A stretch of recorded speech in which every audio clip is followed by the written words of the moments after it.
Welcome to rhythm of learning. ഇന്നത്തെ ക്ലാസ്സിൽ നമ്മൾ പഠിക്കാൻ പോകുന്നത് കേരളത്തിലെ ഭൂമിശാസ്ത്രം എന്ന് പറയുന്ന ടോപ്പിക്കാണ്. അപ്പൊ കേരളത്തിന്റെ ഭൂമിശാസ്ത്രവുമായി ബന്ധപ്പെട്ടിട്ടുള്ള ചുരങ്ങളെ കുറിച്ച്, അതുപോലെ തന്നെ എന്താ പറയാ, തീരദേശത്തെ കുറിച്ച്, അങ്ങനെയുള്ള കാര്യങ്ങളെ കുറിച്ചൊക്കെ നമ്മൾ ഓൾറെഡി പഠിച്ചു കഴിഞ്ഞതാണ്. ഇനി കേരളത്തില് മലനാട്, ഇടനാട് എന്ന് പറയുന്ന രണ്ട് ഭാഗത്തെ കുറിച്ച് നമുക്ക് പഠിക്കണം. ശരിക്കും ഭൂമിശാസ്ത്രപരമായി കേരളത്തെ മൂന്നായിട്ടാ തിരിക്കണേ. ഒന്ന് മലനാട്, അടുത്തത് ഇടനാട്, അടുത്തത് തീരപ്രദേശം. തീരപ്രദേശം ബേസിക് ഫാക്ട്സ് പഠിച്ചപ്പോൾ തീരപ്രദേശവുമായി ബന്ധപ്പെട്ടിട്ടുള്ള കാര്യങ്ങളൊക്കെ നമ്മൾ പഠിച്ചു. അപ്പൊ നമുക്ക് ഇന്ന് മലനാടും ഇടനാടും പഠിക്കാം. അതിനു മുമ്പ് കേരളം എന്ന് പറയുന്ന ടോപ്പിക് അപ്പൊ നമ്മുടെ ഇവിടെ തീരാണ്. കേരളത്തിലെ ജില്ലകളില് നമ്മൾ കാസർഗോഡ് ജില്ല പഠിക്കാനുണ്ടായിരുന്നു. അത് കേരളത്തിലെ ജില്ലകളുടെ മൊത്തം പ്ലേലിസ്റ്റ് ഞാൻ ഇന്ന് ടെലിഗ്രാം ചാനലിൽ അപ്ലോഡ് ചെയ്തിട്ടുണ്ട്. അപ്പൊ അതിൽ കാസർഗോഡ് ജില്ലയുണ്ട്, അത് നോക്കി പഠിക്കുക. പിന്നെ ബാക്കി നമുക്ക് കുറച്ച് റിനൈസൻസ് ലീഡേഴ്സിനെയും കൂടിയാണ് ഇനി ബാക്കിയുള്ളത്. അപ്പൊ അതിൽ ഇന്ന് മുസ്ലിം റിനൈസൻസ് എന്ന് പറയുന്ന ടോപ്പിക്ക് ഞാൻ ഇന്ന് അപ്ലോഡ് ചെയ്തിട്ടുണ്ട്. ബാക്കി റിനൈസൻസ് 2-3 ദിവസം കൊണ്ട് നമുക്ക് പഠിച്ചു തീരാം. അപ്പൊ കേരളം എന്ന് പറയുന്ന മൊത്തം ഭാഗം PSCക്ക് പഠിക്കാനുള്ള, LGSന് പഠിക്കാനുള്ള ഭാഗം നമ്മുടെ ഇവിടെ തീരും. അപ്പൊ നമ്മുടെ ഓരോ ഭാഗങ്ങൾ അതുപോലെ തന്നെ നമ്മുടെ തീർന്നിട്ടുള്ളതാണ് ഹിസ്റ്ററി, ആധുനിക ഇന്ത്യ ചരിത്രം. അതിന്റെ പ്ലേലിസ്റ്റും ഞാൻ ഇന്ന് അപ്ലോഡ് ചെയ്തിട്ടുണ്ട്. അപ്പൊ കേരളത്തിലെ ജില്ലകള്, ഹിസ്റ്ററി, അതുപോലെ തന്നെ പിന്നെ മുസ്ലിം റിനൈസൻസ്, ഈ 3 നമ്മൾ ടെലിഗ്രാം ചാനലിൽ അപ്ലോഡ് ചെയ്തിട്ടുണ്ട്. കണ്ടു നോക്കൂ കേട്ടോ. നിങ്ങൾ കാണാത്ത കുട്ടികളാണെങ്കിൽ ഒന്ന് കണ്ടു നോക്കൂ. അപ്പൊ കേരള ഭൂമിശാസ്ത്രം പഠിക്കുകയാണ് നമ്മൾ. കേരള ഭൂമിശാസ്ത്രത്തെ കുറിച്ച് പറയുമ്പോൾ കേരളത്തെ നമ്മൾ എങ്ങനെ തരംതിരിക്കണമെന്നാ പറഞ്ഞേ. ഒന്ന് മലനാട്, അതുപോലെ തന്നെ അടുത്തത് ഇടനാട്, അടുത്തത് എന്താണ്, തീരപ്രദേശം. തീരപ്രദേശം നമ്മൾ പഠിച്ചു. കേരളത്തിൽ എത്ര ജില്ലകളിലാണ് കടൽ തീരമുള്ളത് എന്നൊക്കെ പറഞ്ഞ തീരപ്രദേശത്തെ കുറിച്ച് നമ്മൾ കൃത്യമായിട്ട് പഠിച്ചു വെച്ചിട്ടുണ്ട്. അപ്പൊ നമുക്ക് ഇന്ന് മലനാടും ഇടനാടും പഠിക്കണം. അപ്പൊ നമ്മൾ പറയാണ് മൊത്തം ഭൂവിസ്തൃതി കണക്കിലെടുക്കുമ്പോൾ കേരളത്തിന്റെ 48% മലനാടും 42%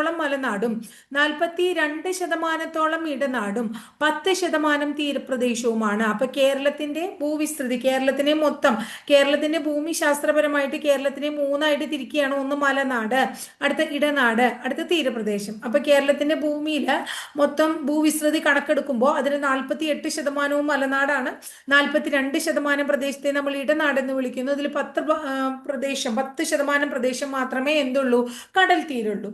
ഇനി അടുത്തത് നമ്മളപ്പോ ആദ്യമായിട്ട് മലനാട് എന്ന് പറയുന്ന പ്രദേശത്തെ കുറിച്ച് കുറച്ച് ഡീറ്റെയിൽഡ് ആയിട്ട് പഠിക്കാൻ പോവാണ്.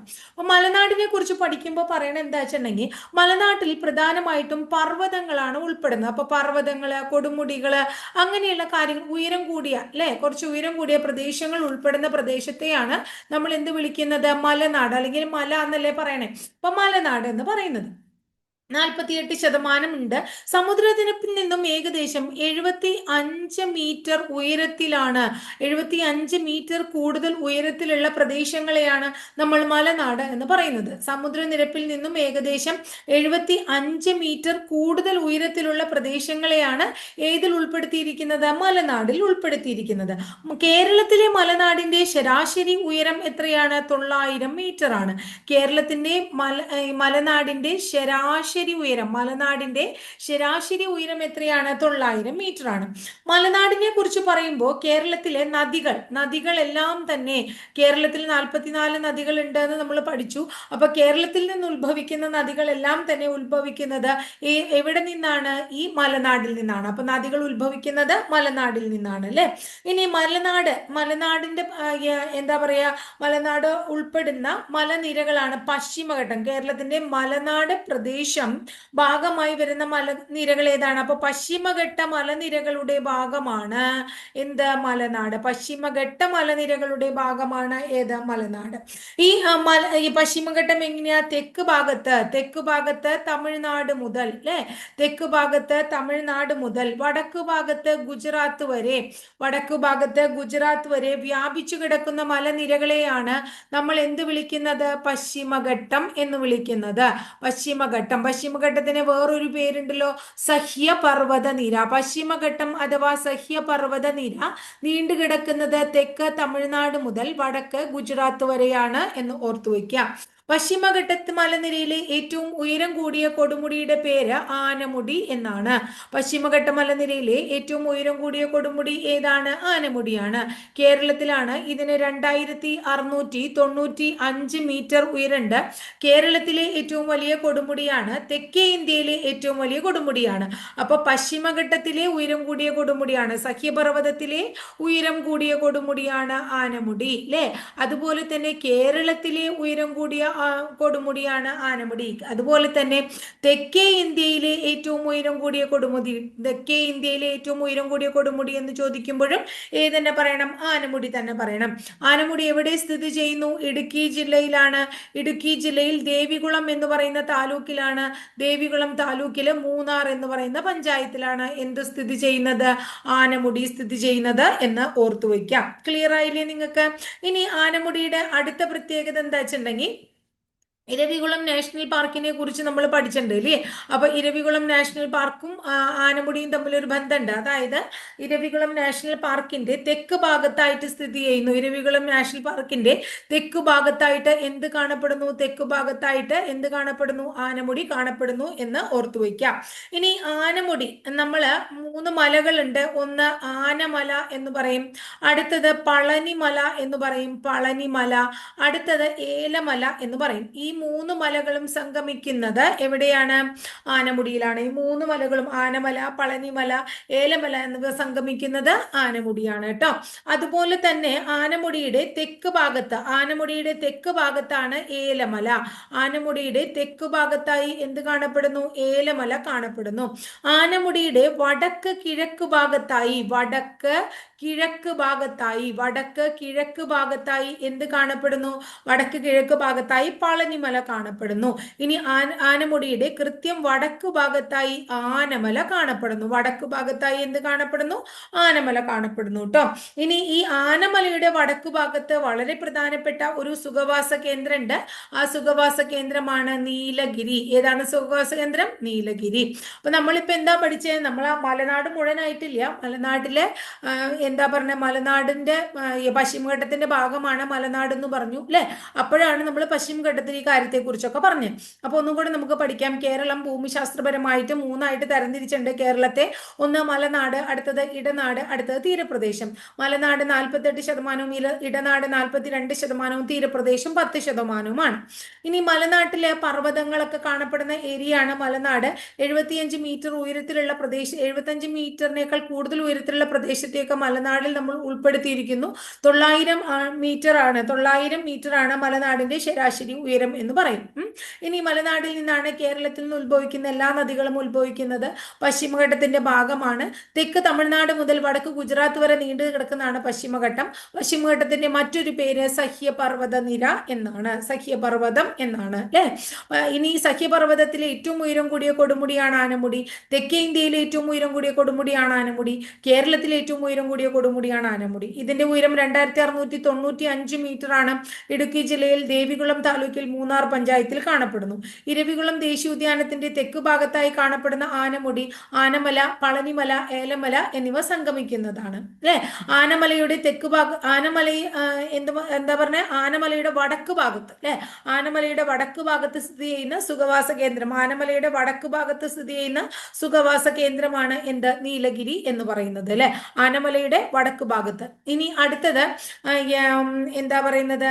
ആനമുടിയുടെ തെക്ക് ഭാഗത്ത് സ്ഥിതി ചെയ്യുന്നതാണ്, ആനമുടിയുടെ തെക്ക് ഭാഗത്ത് ഏലമല, ആനമുടിയുടെ വടക്ക് കിഴക്ക് ഭാഗത്ത് പളനിമല, ആനമുടിയുടെ വടക്ക് ഭാഗത്ത് ഏതാണ്? ആനമലയും സ്ഥിതി ചെയ്യുന്നു. ആ ആനമലയുടെ വടക്ക് ഭാഗത്താണ് നീലഗിരി സുഖവാസ കേന്ദ്രം കാണപ്പെടുന്നത്. ഇനി അടുത്തത് പറയാണ് പശ്ചിമഘട്ടത്തിലെ ഏറ്റവും ഉയരം കൂടിയ കൊടുമുടിയാണ് ആനമുടി എന്ന് പറഞ്ഞു. പശ്ചിമഘട്ടത്തിന്റെ തെക്കേ അറ്റത്ത് സ്ഥിതി ചെയ്യുന്ന മലനിരയാണ്, മലനിരയുടെ പേരാണ് അഗസ്ത്യാർകൂടം. ഏതാണ്? അഗസ്ത്യാർകൂടം. അപ്പൊ അഗസ്ത്യാർകൂടം ഒരു കൊടുമുടി കൂടിയാണ്, മലനിര കൂടിയാണ്, കൊടുമുടിയാണ്. അഗസ്ത്യാർകൂടം കൊടുമുടിയുടെ അല്ലെങ്കിൽ അഗസ്ത്യമലയുടെ ഉയരം 1868 മീറ്റർ ആണ്.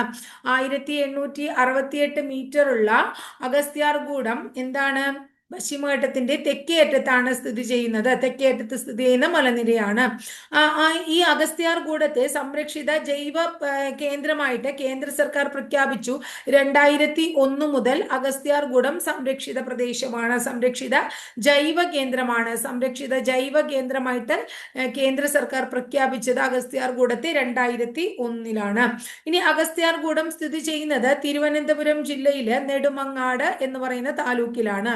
അപ്പൊ തിരുവനന്തപുരം ജില്ലയിലെ നെടുമങ്ങാട് താലൂക്കിലാണ് അഗസ്ത്യാർകൂടം സ്ഥിതി ചെയ്യുന്നത്. ക്ലിയർ ആയില്ലേ? ഇനി അതുപോലെ തന്നെ യുനെസ്കോന്റെ മാൻ ആൻഡ് ബയോസ്ഫിയർ, യുനെസ്കോന്റെ man and biosphere, MAB, man and biosphere, man and ബയോസ്ഫിയറിൽ ഉൾപ്പെട്ട പൂർണ്ണമായും കേരളത്തിൽ സ്ഥിതി ചെയ്യുന്ന ബയോസ്ഫിയർ റിസർവ് ആണ് അഗസ്ത്യാർകൂടം. അപ്പൊ യുനെസ്കോന്റെ മാൻ ആൻഡ് ബയോസ്ഫിയർ റിസർവ് പ്രോഗ്രാമിൽ ഉൾപ്പെട്ടിട്ടുള്ളതും പൂർണ്ണമായും കേരളത്തിൽ സ്ഥിതി ചെയ്യുന്നതുമായിട്ടുള്ള ബയോസ്ഫിയർ റിസർവ് കൂടിയാണ് ഏത്? അഗസ്ത്യാർകൂടം എന്ന് പറയുന്നത്. അങ്ങനെ മാൻ ആൻഡ് ബയോസ്ഫിയർ റിസർവ് പദ്ധതിയിൽ ഇന്ത്യയിൽ നിന്നുള്ള 10ാമത്തെ ബയോസ്ഫിയർ റിസർവ് ആണ്. ഇന്ത്യയിൽ നിന്നുള്ള 10ാമത്തെ ബയോസ്ഫിയർ റിസർവ് ആണ് ഏത്? അഗസ്ത്യാർകൂടം എന്നറിയപ്പെടുന്നത് കേട്ടോ. അപ്പൊ ഇത്രയും കാര്യമാണ് അഗസ്ത്യാർകൂടവുമായിട്ട് റിലേറ്റഡ് ആയിട്ട് നമുക്ക് പഠിക്കാനുള്ളത്.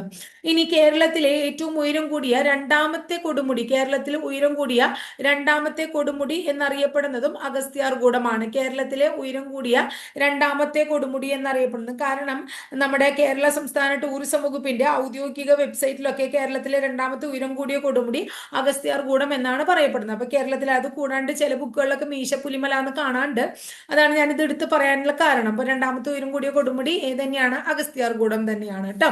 അപ്പൊ മലനാടിനെ കുറിച്ചാ പഠിക്കണം. അതിന്റെ ഇടയിൽ നമ്മൾ ഒരു ബയോസ്ഫിയർ റിസർവും ഒരു കൊടുമുടിയൊക്കെ പറഞ്ഞു എന്ന് മാത്രമേ ഉള്ളൂ. ഇനി നമ്മൾ പറയാണ് മലനാടുമായിട്ട് റിലേറ്റഡ് ആയിട്ട് മലനാട്ടിൽ ഏറ്റവും കൂടുതൽ കാണപ്പെടുന്നത് വിളകൾ ഏതൊക്കെയാണ്? തേയില ധാരാളം കാണപ്പെടുന്നു, കാപ്പി കാണപ്പെടുന്നു, തേയില, കാപ്പി, അതുപോലെ തന്നെ റബ്ബർ, ഏലം, മലനിരകളല്ലേ. അപ്പൊ തേയില, കാപ്പി, റബ്ബർ, ഏലം എന്നിവ കാണപ്പെടുന്നത് എവിടെയാണ്? മലനാട്ടിലാണ്. ക്ലിയർ ആയില്ലേ? അപ്പൊ ഇത്രയാണ് മലനാടുമായിട്ട് റിലേറ്റഡ് ആയിട്ട് പഠിക്കാത്തത്. അപ്പൊ പ്രധാനമായിട്ടും പർവ്വതങ്ങളാ കാണപ്പെടുന്നത്. മലനാട് 48% ഉണ്ട്. 75 മീറ്റർ സമുദ്രനിരപ്പിൽ നിന്നും 75 മീറ്റർ ഉയരം കൂടി കഴിഞ്ഞിട്ടുള്ള പ്രദേശങ്ങളെയൊക്കെ മലനാട്ടിലാണ് ഉൾപ്പെടുത്തിയിരിക്കണേ. മലനാടിന്റെ ശരാശരി ഉയരം 900 മീറ്റർ ആണ് അല്ലെ. അതുപോലെ തന്നെ മലനാടിന്റെ ഭൂരിഭാഗവും എന്താണ്? വനങ്ങളാണ്. അവിടെ നിന്നാണ്, മലനാട്ടിൽ നിന്നാണ് പ്രധാനപ്പെട്ടിട്ടുള്ള എല്ലാ ഈ കേരളത്തിലെ നദികളും ഉത്ഭവിക്കുന്നത്. അതുപോലെ തെക്ക് തമിഴ്നാട് മുതൽ വടക്ക് ഗുജറാത്ത് വരെ വ്യാപിച്ചു കിടക്കുന്ന പശ്ചിമഘട്ട മലനിര അഥവാ സഹ്യപർവ്വത നിര അല്ലെ, മലനാട് പ്രദേശത്തിന്റെ ഭാഗമായി വരുന്ന മലനിരകളാണ്. ഈ പശ്ചിമഘട്ടത്തിലെ ഏറ്റവും ഉയരം കൂടിയ കൊടുമുടിയാണ് ആനമുടി. ആനമുടി ഇടുക്കി ജില്ലയിൽ ദേവികുളം താലൂക്കിൽ മൂന്നാർ പഞ്ചായത്തിൽ കാണപ്പെടുന്നു. ഇതിന് 2695 മീറ്റർ ആണ് ഇതിന്റെ ഉയരം, ആനമുടിയുടെ ഉയരം എന്ന് പറഞ്ഞു അല്ലെ. ആനമുടി നമ്മുടെ ഇരവികുളം ദേശീയോദ്യാനത്തിന്റെ തെക്ക് ഭാഗത്തായി കാണപ്പെടുന്നു. ആനമല, പളനിമല, ഏലമല എന്നിവ സംഗമിക്കുന്നത് ആനമുടിയാണ് അല്ലെ. ഇനി അതുപോലെ തന്നെ പിന്നെ നമ്മൾ പറഞ്ഞു രണ്ടാമത്തെ ഉയരം കൂടിയ കൊടുമുടിയാണ് അഗസ്ത്യാർകൂടം. തിരുവനന്തപുരം ജില്ലയിൽ നെടുമങ്ങാട് താലൂക്കിൽ കാണപ്പെടുന്ന അഗസ്ത്യാർകൂടത്തിന്റെ ഉയരം 1868 മീറ്റർ ആണ്. അഗസ്ത്യാർകൂടത്തെ സംരക്ഷിത ജൈവ കേന്ദ്രമായി കേന്ദ്ര സർക്കാർ 2001 പ്രഖ്യാപിക്കുന്നു. യുനെസ്കോന്റെ മാൻ ആൻഡ് ബയോസ്ഫിയർ പ്രോഗ്രാമിൽ ഉൾപ്പെട്ടിട്ടുള്ള കേരളത്തിൽ നിന്നുള്ള ബയോസ്ഫിയർ റിസർവ് ആണ് അഗസ്ത്യാർകൂടം.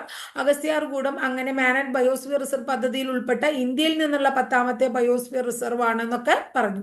ഇനി കേരളത്തിലെ രണ്ടാമത്തെ ഉയരം കൂടിയ കൊടുമുടിയാണ് അഗസ്ത്യാർകൂടം അല്ലെ. ഇനി മലനിരകളായിട്ടുള്ള മലനാട്ടില് നമ്മൾ എന്തൊക്കെ കാണപ്പെടുന്നു? തേയില, കാപ്പി, റബ്ബർ, ഏലം തുടങ്ങിയവ കൃഷി ചെയ്യുന്നു എന്ന് പറഞ്ഞു. മലനാട് കഴിഞ്ഞാൽ അടുത്ത ഭൂപ്രദേശം എന്നറിയപ്പെടുന്നത് ഇടനാടാണ്. മലനാട് കഴിഞ്ഞാൽ അടുത്ത ഭാഗം ഏതാണ്? ഇടനാടാണ് ഭൂപ്രദേശം. ഇടനാട് എത്ര പെർസെന്റേജ് ഉണ്ടെന്ന് നമ്മൾ പറയണ്ടായി? 42% ആണ് ഇടനാടുള്ളത്. അപ്പൊ മലനാടിനും തീരപ്രദേശത്തിനും ഇടയിലായി കാണപ്പെടുന്നതാണ്. മലനാടിനും അതുപോലെ തന്നെ തീരപ്രദേശത്തിനും ഇടയിലായി കാണപ്പെടുന്നതാണ്. ഇവിടുത്തെ പ്രത്യേകത എന്താണ്? തീരപ്രദേശത്തിന്റെയും ഇടയിലാണ് എന്നത് കൂടാതെ ഇതിന്റെ പ്രത്യേകത എന്താണ്? ചെറിയ കുന്ന്, താഴ്വര അല്ലെ, അങ്ങനെയൊക്കെയാണ്. ചെറു കുന്നുകള്, അതുപോലെ തന്നെ കുന്നുകളുണ്ട്, താഴ്വരകളുണ്ട്. അല്ലാണ്ട് ഇവിടെ വലിയ കൊടുമുടിയും കാര്യങ്ങളൊന്നും എവിടെ കാണപ്പെടില്ല, ഈ ഇടനാട്ടിൽ കാണപ്പെടില്ല കേട്ടോ. ഇനി കേരളത്തിന്റെ ആകെ ഭൂവിസ്തൃതിയുടെ 42% ഇടനാടാണ് എന്ന് നമ്മൾ പറഞ്ഞു. ഇനി അടുത്തത് സമുദ്ര നിരപ്പിൽ നിന്നും 7.5 മീറ്റർ മുതൽ 75 മീറ്റർ വരെ ഉയരമുള്ള പ്രദേശങ്ങളെയാണ് നമ്മൾ എന്ത് പറയുന്നത്? ഇടനാട്. അപ്പോൾ 7.5 മീറ്റർ തുടങ്ങി 75 മീറ്റർ വരെ ഉയരത്തിലുള്ള പ്രദേശങ്ങൾ. നേരത്തെ നമ്മൾ പറഞ്ഞു 900 മീറ്റർ ആണ് ശരാശരി ഉയരം എന്ന്. എന്തിന്റെ? മലനാടിന്റെ. ഇവിടെ എന്താ പറയണേ? സമുദ്രനിരപ്പിൽ നിന്നും 7.5 മുതൽ 75 മീറ്റർ വരെ ഉയരമുള്ള പ്രദേശങ്ങളെയാണ് നമ്മൾ എന്ത് വിളിക്കുന്നത്? ഇടനാട് എന്ന് പറയുന്നത് കേട്ടോ. ഇടനാടിന്റെ കിഴക്ക് ഭാഗമാണ് നമ്മൾ മലനാട് എന്ന് വിളിക്കുന്നത്. ഇടനാടിന്റെ കിഴക്ക് ഭാഗം എന്താണ്? മലനാടാണ്. അതുപോലെ തന്നെ ഇടനാടിന്റെ പടിഞ്ഞാറ് ഭാഗം ഏതാണ്? തീരപ്രദേശമാണ്. പടിഞ്ഞാറ് ഭാഗം തീരപ്രദേശം, കിഴക്ക് ഭാഗം എന്തുമാണ്? മലനാടുമാണ് എന്ന് നമ്മൾ മനസ്സിലാക്കാം. ഇടനാടിൽ ധാരാളം കാണപ്പെടുന്നത് ലാറ്ററൈറ്റ് മണ്ണുകളാണ്. അപ്പൊ ലാറ്ററൈറ്റ് മണ്ണുകളാൽ സമ്പുഷ്ടമായ പ്രദേശമാണ് ഏത്? ഇടനാട്. ലാറ്ററൈറ്റ് മണ്ണാണ് ഇവിടെ കാണപ്പെടുന്നത് കേട്ടോ. ലാറ്ററൈറ്റ് കുന്നുകൾ അല്ലെങ്കിൽ ലാറ്ററൈറ്റ് മണ്ണ് എന്നൊക്കെ പറയും. ഇവിടെ എന്തിട്ടൊക്കെയാ കൃഷി ചെയ്യണേ? റബ്ബർ കൃഷി ചെയ്യും, അതുപോലെ തന്നെ തെങ്ങ് കൃഷി ചെയ്യും. റബ്ബർ, തെങ്ങ്, ഇനി കുരുമുളക് ധാരാളം കൃഷി ചെയ്യുന്ന പ്രദേശമാണ്. കശുവണ്ടി കൃഷി ചെയ്യും. കശുവണ്ടി, അടയ്ക്ക, മരച്ചീനി, നെല്ല്, വാഴ ട്ടോ. അടയ്ക്ക, നെല്ല്, അതുപോലെ തന്നെ വാഴ, മരച്ചീനി ഇതൊക്കെ കൃഷി ചെയ്യുന്നത് എവിടെയാണ്? നമ്മുടെ ഇടനാട്ടിലാണ് എന്ന് മനസ്സിലാക്കാം കേട്ടോ. ഇനി ജിയോളജിക്കൽ സർവേ ഓഫ് ഇന്ത്യ